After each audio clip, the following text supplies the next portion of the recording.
The rain on the darkened windows of 46, Lower Belgrave Street isn't water. It's a slow, greasy smear of London drizzle, distorting the glow of the street lamps into grimacing halos. Inside, the Grand Georgian townhouse is too quiet. The kind of quiet that hums. It's a Thursday evening, November 7th, 1974, just after 9 p.m. The only sounds are the tap-tap of the rain and the faint, frantic scratching of a child's pencil on paper from the breakfast room downstairs. Then, a scream. Sharp. Animal. It slices through the quiet and is choked off. Footsteps. Heavy. Male. Pounding up the stairs from the basement. A man stumbles into the main hallway, his breath ragged. He is clutching a length of lead piping, slick and dark. The house is a tableau of opulent decay. The smell of old wood polish, stale cigar smoke, and something new, something metallic, hangs in the air. He drops the pipe into a mailbag. His hands are trembling. He looks down. His trousers are spattered. Not with mud. Upstairs, in a bedroom, a woman's body lies still on the floor. Near her, a second form. Blood is pooling on the expensive carpet, its coppery scent overwhelming the lavender sachets. Downstairs, the child, an 11-year-old girl, peers out from the breakfast room door. She sees the man, her father, Lord Lucan, at the telephone in the hall. His voice, usually a clipped, aristocratic baritone, is a strained, urgent whisper. "I want you to come at once. There's been a terrible catastrophe." But this is not the beginning. To understand the catastrophe, we must step back into the gilded cage of a vanishing world. Richard John Bingham, the 7th Earl of Lucan, was born into a stratum of British society that believed itself immutable. He was a figure from a black and white photograph, tall, impeccably tailored, with a gaze that could freeze a servant at 50 paces. His world was one of stately homes, London clubs like White's and Claremont, and the sacred, green felt of the gaming tables. He was a professional gambler. Not the desperate, smoky kind. The aristocratic kind. Backgammon and chemin de fer were his trades. He moved in a circle where fortunes were lost and won on the turn of a card, and reputation was everything. He was, by all accounts, charming. He was also broke. The Claremont Club, in Mayfair's Berkeley Square, was his temple. The air there was a permanent cocktail of brandy, expensive perfume, and ambition. The click of ivory dice, the soft rustle of banknotes. Lucan was a regular, a face. But the dice had been rolling against him for years. Debts mounted.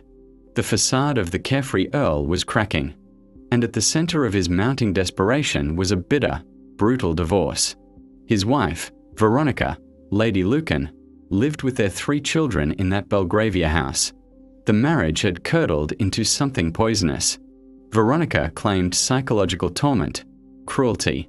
Lucan painted her as unstable, unfit. The courts granted him custody, but Veronica remained in the family home. Lucan, living a short distance away, was obsessed with winning his children back. He enlisted friends to spy on her. He talked, darkly, of taking action. The tension was a piano wire, stretched to breaking point.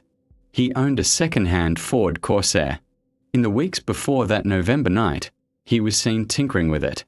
He purchased 2 pieces of lead piping from an ironmonger. He had a new set of keys cut for the house on Lower Belgrave Street. These are not the actions of a man at peace. They are the meticulous preparations of a man plotting a course through a dark wood. Back in the hallway, the phone call is made. He doesn't wait for help to arrive. He walks out of the house, into the damp night. The Ford Corsair is parked nearby. He gets in. The engine coughs to life. The red tail lights disappear into the foggy maze of Belgravia streets, becoming one with 1,000 other anonymous cars. At 9:45 p.m., a blooded woman staggers into the Plumber's Arms, a pub just around the corner. It is Veronica, Lady Lucan. Her blue eyes are wide with shock, her head a mask of blood from savage wounds.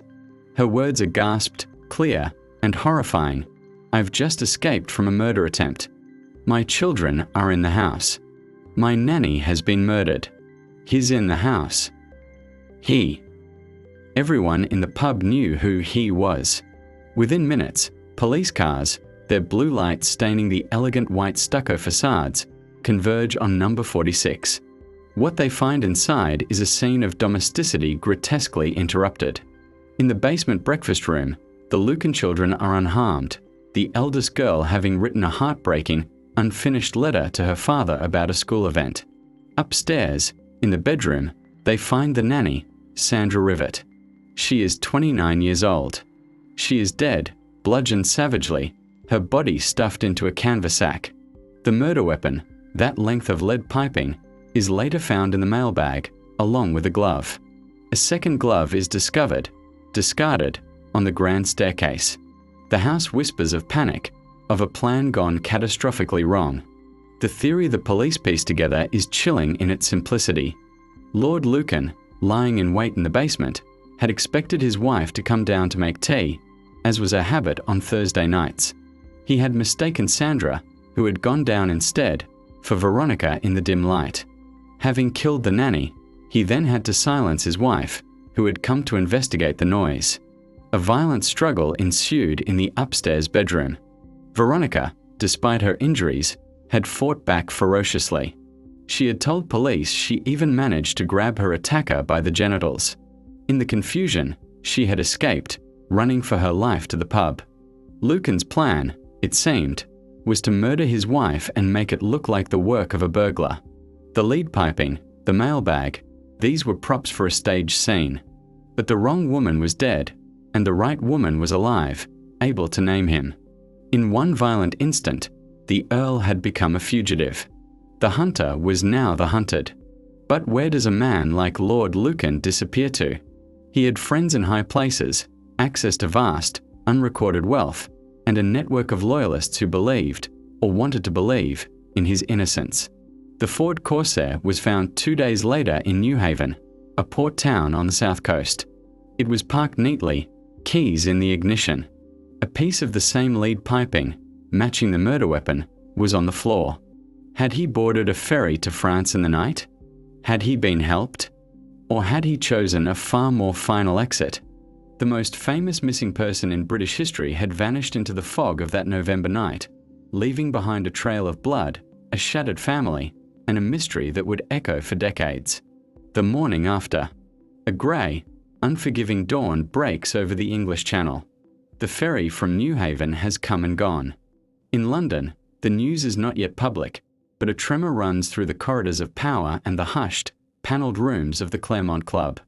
A peer of the realm, an earl, a member of the innermost circle, is a wanted man. For murder. Detective Chief Superintendent Roy Ranson of Scotland Yard takes charge. He is a methodical man, a world away from the glittering decay of Belgravia. His investigation is a collision of two Britons, the old order of title and privilege, and the new, relentless machinery of modern policing. The first obstacle is a wall of silence. Polite, impenetrable. Friends of Lucan, when questioned, offer little more than raised eyebrows and vague recollections. Poor old Lucky, they sigh, using his nickname. The implication is clear, a tragic misunderstanding. A man pushed too far. The unspoken code is stronger than the law. Yet, the evidence is damning. The blood on the lead piping matches Sandra Rivett's. The blood on the stairs. And in the Ford Corsair matches Veronica's. Lucan's fingerprints are in the car. The story Veronica tells is coherent, consistent, and terrifying. The narrative solidifies. A botched, premeditated attack. The inquest into Sandra Rivett's death, held later, will return a verdict of murder by Lord Lucan. But the man himself is a ghost. Ranson's team scours the south coast. Did Lucan board the ferry? The night was foggy, records incomplete. A crew member recalls a tall, well-dressed man, but it's a common description. No ticket was issued in his name. Could he have swum out to a waiting boat? Could he have driven the car to New Haven as a red herring, then doubled back to London to vanish into the warren of the city? Theories bloom like poisonous flowers. Then, the letters. 3 days after the murder, 2 letters arrive, postmarked from the seaside town of Uckfield. They are from Lucan. One is to his brother-in-law, Bill Shand, KYDD. The writing is rushed, the tone desperate, yet eerily lucid. He describes the events of that night as a tragic intervention. He claims he was passing the house, saw a struggle through the basement window, and entered to find Sandra already dead and Veronica, hysterical, accusing him of hiring the killer. "I will lie doggo for a bit," he writes, using old-school slang for lying low. The second letter is to a friend at the Claremont, asking him to arrange a bank transfer. The letters are authenticated. They are the final, cryptic transmissions from a man on the run. They raise more questions than they answer. If he was an innocent intervener, why flee? Why not call the police? The press, now in full frenzy, devours every morsel. The murdering Earl sells newspapers. The public is captivated by the Gothic horror of it. The aristocrat, the blooded countess, the slain nanny. The Lucan case becomes a national obsession, a dark fairy tale for a country grappling with its own lost identity. The aristocracy, once revered, is now viewed with a mixture of fascination and contempt. Lucan becomes the symbol of its rotten core. Meanwhile, the human wreckage is immense. Veronica, physically and psychologically scarred, becomes a recluse, haunted both by the attack and by the relentless scrutiny. The Lucan children are thrust into a nightmare of whispers and pity. Sandra Rivett's family mourns a beloved daughter, her death a brutal footnote in a saga about the rich and powerful. Justice for her feels distant, secondary. And the sightings begin. A man fitting Lucan's description seen at a dockside bar in Goa. A glimpse of his distinctive profile at a racecourse in South Africa. A mysterious Englishman living quietly on a sheep station in Australia. Each tip is chased, each leads to a dead end. The world is suddenly full of tall, patrician ghosts. The myth of Lucan grows, untethered from the man. He is spotted in every shadow, behind every pair of sunglasses. He is no longer just a fugitive. He is an idea, a spectre of escape. Back in the real world, the financial trail is cold. Lucan had access to considerable funds, but much of it was liquid, untraceable. His friends, while publicly loyal, are quietly examined. Did they provide money? False papers? A sanctuary? The Claremonts set closers' ranks. The police suspect help was given, but proof is as elusive as the Earl himself. The establishment, it seems, is protecting its own, even one accused of so heinous a crime. Years bleed into decades. The 1970s become the 1980s. The case grows cold, but never closed. It simmers, a permanent stain. Lucan is officially declared dead in 1999, a legal necessity to settle estates and titles. His son inherits the earldom, a bitter inheritance. But the declaration feels administrative, not conclusive. It does nothing to silence the whispers. For a man to vanish so completely, in the age of telephones and passports and Interpol, suggests not just luck, but a system, a network. It suggests that for some, the rules have always been different. The question is no longer merely where is Lord Lucan, but what does his disappearance say about the world he came from? A world where problems could be made to disappear, where scandals were hushed up, where a man's word was his bond, even if that word was a lie. His flight was the ultimate act of that old privilege, the refusal to be held to account by the common court. The legend hardens into folklore. Lord Lucan is no longer a man of flesh, blood, and poor judgment. He is a cipher, a blank space upon which a fascinated public projects its own fantasies and fears.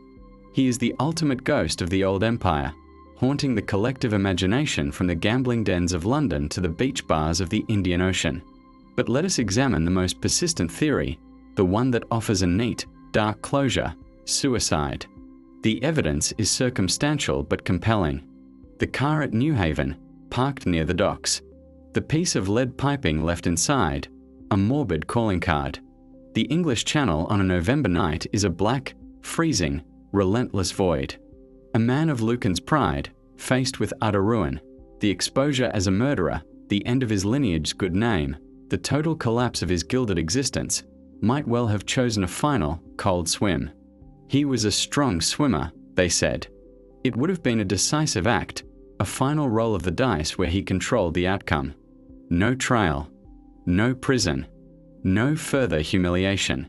The aristocracy understood the concept of a good death. Perhaps, in his twisted logic, this was his. Yet, the suicide theory has holes. The Channel is a busy shipping lane. Bodies often wash up. His never did. No suicide note was ever found, beyond the strangely self-serving doggo letters. And would a man planning to kill himself bother to post carefully composed letters detailing an exculpatory, albeit improbable, version of events? The letters feel like the groundwork for a defense, or at least a sympathetic narrative, not a farewell. This leads to the second, more tantalizing school of thought, the Great Escape. Lucan had the means, the connections, and the motivation to disappear. The Claremont set was intertwined with the shadowy world of intelligence. Some of his cohorts had links to MI6. Could a new identity, a passport, a quiet passage to a non-extradition country have been arranged? The most populous supposed refuge is Africa. Kenya, Mozambique, South Africa.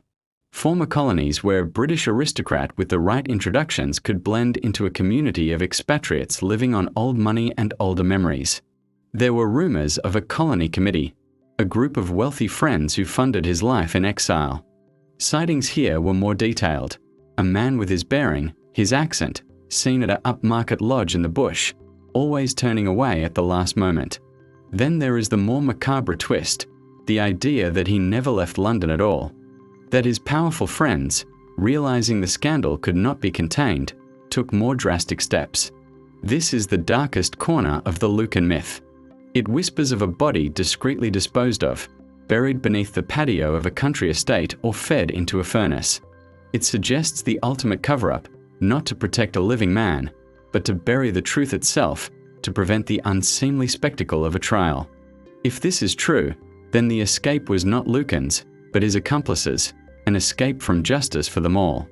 Through it all, the figure of Veronica, Lady Lucan, remains a tragic, polarizing presence. To some, she is the undeniable victim, a woman who survived a brutal attack and lived the rest of her life under its shadow. To others, particularly within Lucan's circle and parts of the press, she was the instigator, the unstable woman who drove a good man to madness. This character assassination was a subtle, cruel part of the fallout. It clouded the waters, creating a perverse, she said, dynamic around a bloody bludgeoning. She became a prisoner of the house on Lower Belgrave Street, of the memory, of the myth. Her life was a testament to the fact that in this story, even those who survived were consumed. The long-term consequences are a stain on British society. The Lucan case shattered, forever, the idea of the benign, paternalistic aristocracy. It exposed a world of profound entitlement, where human life could be weighed against social embarrassment.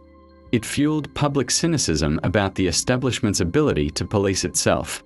The police investigation, for all its diligence, was hamstrung by the very structures it sought to penetrate. It proved that in Britain, class could still be the most effective camouflage. And what of Sandra Rivett? In the maelstrom of earls and countesses, the young nanny, the working-class woman who was in the wrong place at the worst possible time, was often relegated to a plot device. Her murder was the catalyst for the saga, but her memory was too frequently overshadowed by the puzzle of her killer's whereabouts.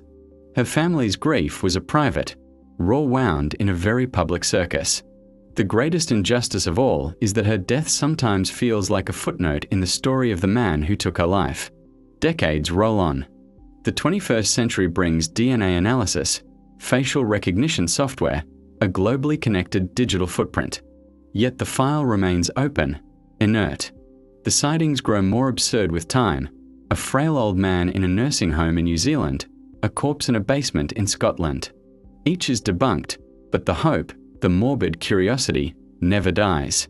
Because the alternative is to accept a mundane truth, that a man simply vanished into the night, and that the systems designed to find him were, for once, completely and utterly defeated. The house on Lower Belgrave Street changes hands, is renovated. The blood is cleaned from the floorboards, the walls repainted. But it is forever the Lucan house. A stop on macabre London tours. The new residents report no ghosts, only the occasional journalist or obsessive peering through the railings. The past is not a ghost. It is a stain on the deed. The official conclusion is death. The legal system, the aristocracy, the media have largely moved on. But in the absence of a body, in the presence of such a perfectly crafted mystery, closure is a fiction. Lord Lucan achieved in death what he sought in life, a perpetual, elusive presence. He is forever on the run, just beyond the next horizon, a silhouette against a foggy dock, a whisper in the cloistered halls of a London club. He is a reminder that some stories have no third act, only an endless, unsettling second. The final scene is not on a stormy dock or a sun-drenched beach. It is in a quiet, book-lined study in 2012. Veronica, Lady Lucan, now in her 70s, grants a rare interview. The wounds on her scalp are long healed, but the look in her eyes is one of a woman who has endured a half-century of silent screaming. She speaks calmly, methodically, about that night. There is no hysteria, only a chilling clarity.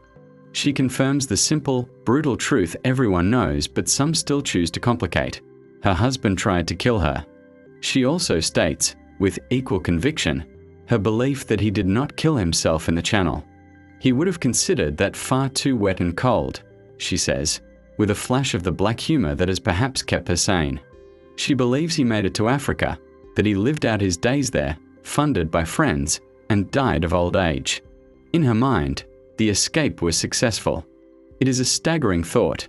The victim, forced to live with the knowledge that her attacker might have enjoyed a peaceful, fugitive sunset. Her words are a stark counterpoint to the romanticized myth. They ground the story back in human trauma, in the mundane evil of domestic violence amplified by privilege. Veronica's life after the attack was a kind of solitary confinement amidst society. She battled depression, lived modestly, and became a fixture of local walks, a spectral figure in Belgravia squares.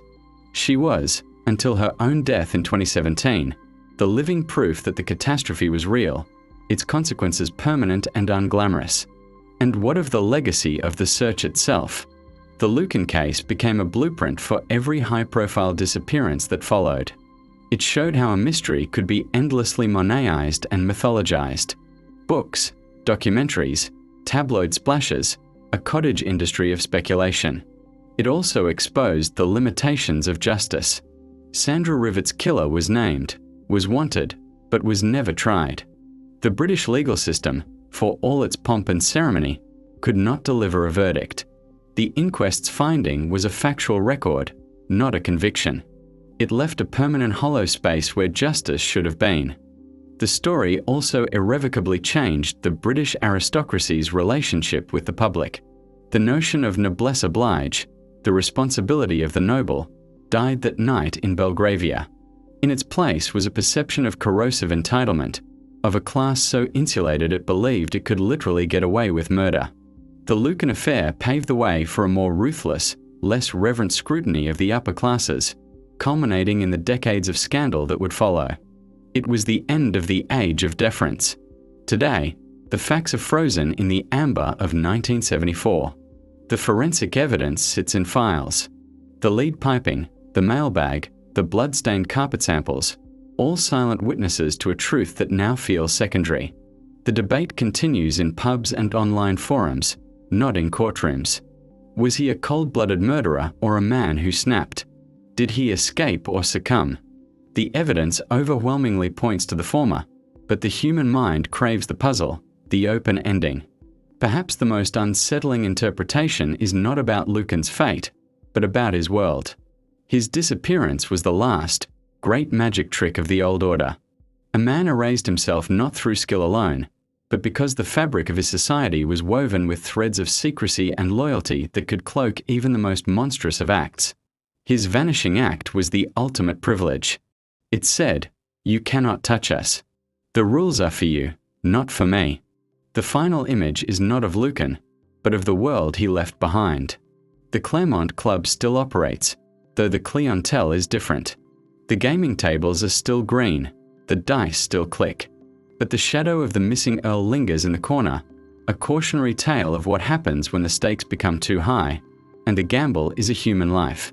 The fog of that November night never really lifted. It simply settled over the entire story, blurring the lines between fact and legend, between crime and folklore. So, we are left with questions that echo in empty halls. Did a network of the powerful close ranks to spirit one of their own away? Did the cold, dark waters of the Channel keep their secret forever? Or is the truth something simpler and sadder, that a brutal, pathetic crime committed by a desperate man became a national obsession because we needed it to be more? Because a mere murder-suicide was too sordid, but a ghost story lasts forever. Lord Lucan is gone, but he never really disappears. He is always just turning the corner, stepping onto the ferry, fading into the jungle. He is the perpetual absence, the unanswered question, the proof that sometimes the darkest shadows are cast not by what is present, but by what is missing.